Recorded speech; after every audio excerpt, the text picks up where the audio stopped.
Yeah, well, when you come over from here, we've got to catch up this time. It would be good. One thing I want to mention is we talked about the GAN before. Yeah. Myself and my ex-mate, Dave Parr, who once again, unfortunately, is no longer with us either, we worked the first Darwin GAN back from Port Augusta to Adelaide. Oh, wow. And I have a photo here. Hopefully you better see it. It's actually at Keswick Station. That's myself and my two kids. So this is quite a few years ago, obviously, because they're both school age. But wow, yeah, so that's awesome. after we arrived in the station.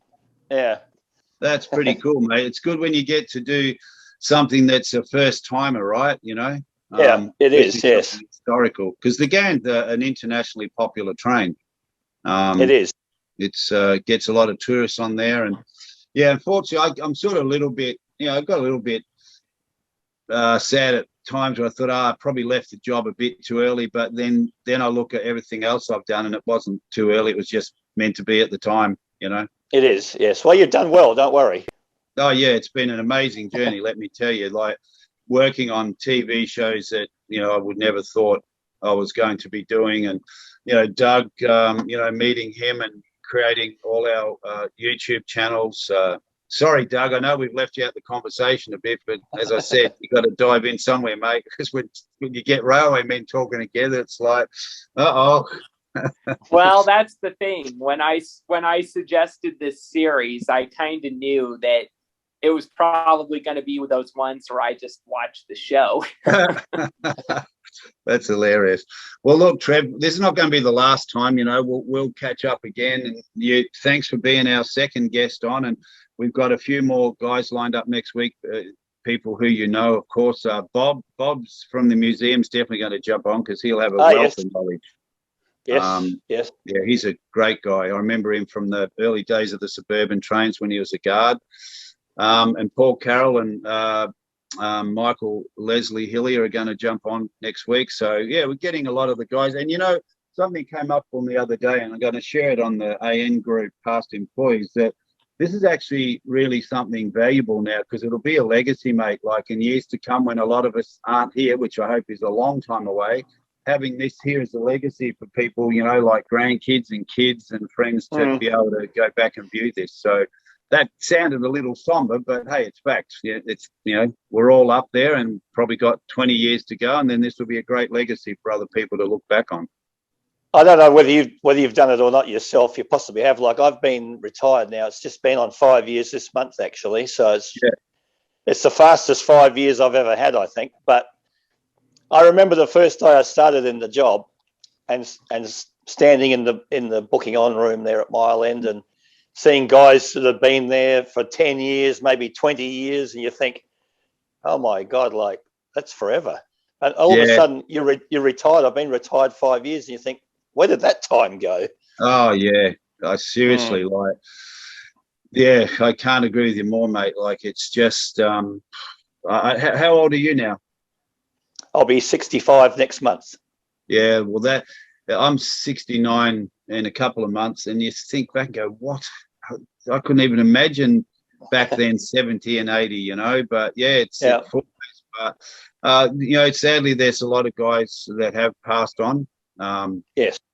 And it's obviously we're getting to that era now in our lives where you start, sadly losing friends through, whatever reason. But it's good to keep this alive and keep the stories alive. And I thought Doug's idea is a brilliant idea to bring guys on and just share their journeys. And, there'll be more interviews and there'll be more stories you'll come up with because the time goes by. You think, I should have mentioned that. So you write them down and then we'll get on and have You're right, look, yes. Thanks, mate. I really appreciate you being the second man on and joining us through Doug's new idea, which he's sharing. And it's picking up a lot of traction, so to speak, in a railway term, isn't it, Doug? It is. And I never expected that to get so much traction, like right away. It's, it's it's really incredible. And as a railway channel, you need traction. Yeah, you do, right? A little bit of sand. Hey, I was going to ask you, Trev, how did you get to get a ride on an engine over here in the States? Did you meet him in a freight yard somewhere, on a platform station? Basically, I mean, this was all pre 9/11, of course. Yeah. And I think things were a lot easier than what they are now. But the first train I actually travelled on was the Canadian train across Canada. Wow. And I actually got a ride on the old F unit, similar to what's behind you, actually, in the photo, through Kicking Horse Pass, through the double spiral tunnels. That was very spectacular. Wow. And that was done through the conductor on the train. I told him I was a railway guy and one thing, and he actually said, "Do you want to have a ride on the engine?" I said, "Of course." So, yeah. And I had a ride on the Amtrak train out of Pittsburgh. That was just through talking to the crew in the station before we left, and he said, "Come up for a ride." So I did. Oh, that's and cool, that was actually around Horseshoe Curve. So I've had a couple of very spectacular cab rides, actually. Yeah, that's awesome, mate. Yeah, and just before you go, the last one was actually a Southern Pacific. I was doing a rail fanning holiday in the US, and we were down on the Sunset Line. I just can't remember the exact location where we were, but there was a Southern Pacific freight doing a bit of switching there, and the engineer came up and had a chat to us. He said, "Come up in the cab if you want to have a look." So we did. It was a Southern Pacific GP60 loco. Oh, wow. And the conductor actually said to him, "Oh, we want you to go ahead a few hundred feet, I guess it was. I would say meters." Yeah. And I was sitting in the seat, and the engineer said, "Well, you're an engineer, you drive it up." So I actually got to drive it a few hundred meters up the track. So that was good. That's awesome, mate. That's awesome. Yeah. Yes. Well, and there's not really much difference between the locos, is there? I just sit on the other side. That's the only difference. Yeah, that's right. Yes. Yeah, it is too. Yeah. Because we sit on the left-hand side in South Australia. Well, I think Queensland sit on the right, but everyone else sits on the left-hand side. Left-hand side, yeah. Yeah. What an awesome experience. Yeah, I got to start doing that because, like, I'm living here, and I keep forgetting. I got railways yards all over the place, So I think I'm going to start. I'm not expecting to get up in a cab, but I just like to get up and have a little look around. Look, it's good to go up there, and you've been out of the job for longer than I have, but it's fun to go up and have a look and just reminisce a little bit.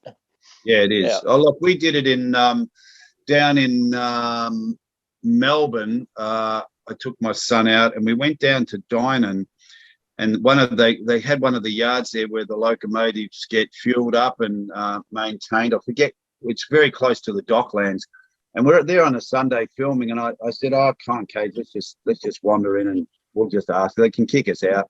So I went in, and there was a driver just coming out of the little humpy, and I said, "Hey, mate, I'm so and so. Used to work at Dynon years ago." And he said, "Oh, hang on a minute." He said, "I put my bag away." He gave us some fluoro jackets, and we had a tour all over the place. Like, Caden was like, "Oh, wow." And he's filming. We went through the depot, the locos, the cabs. And then he said, "Oh, look, here's my mate." He said, "We got to start shunting here in a minute." And so we're on the locos, and they were pulling out of the freight yard, went right onto the main line, and then shunted back. So it was really cool. Like, I think I loved it more than my son. It's in the blood, unfortunately, and you can't get it out. No, you can't, mate. I love trains. Love them. Well, thanks, Trev, again, mate. I'm sure we'll chat again. And thanks for jumping on. It was really cool. And Doug, one last thing before you go, Andy. With your acting career, I have a request. You got to get yourself on Star Trek. I'm sure you'd be a good Klingon. It's funny. It's funny you mention that, because I was talking to a guy yesterday who does my self-tapes, and he gave me a story about an actress who was ready to quit. She'd been at it for a long time, and things were slowing down, and she actually made a decision to leave LA. So they packed the house up, sold it. Were just ready to move out, and she said the last day when the house was empty, they were moving out, and the phone was still connected, and it rang, and she thought, just answered it, and next thing it was her agent going, "Hey, you've just been booked for Star Trek, and I think it was one of the TV series. She says, "What?" She said, "Yeah, you've got it'll be a 2 or 3 year contract." She goes, "Hang on, who is this?" She goes, "It's me, your agent." She goes, "Is this real?" She goes, "Yes, of course it's real." So she was about to pack up and leave, and then she got this phone call, and she got on Star Trek. So there is an old saying in the acting business: if you audition for a job and you really want it, go book a holiday. Because you that'll do it. if you book a holiday, you get the job. Well, I don't know if that works, but it did for her. Yeah, well, thanks, mate. Again, appreciate you and your time. And I'm sure as time goes on, we'll have some really cool, interesting stories on here where you guys will be able to watch and reflect, and it'll remind other drivers of things that happen. So, yes, it sounds good. Yeah, beautiful. Well, thanks, Trevor. I really appreciate it, mate.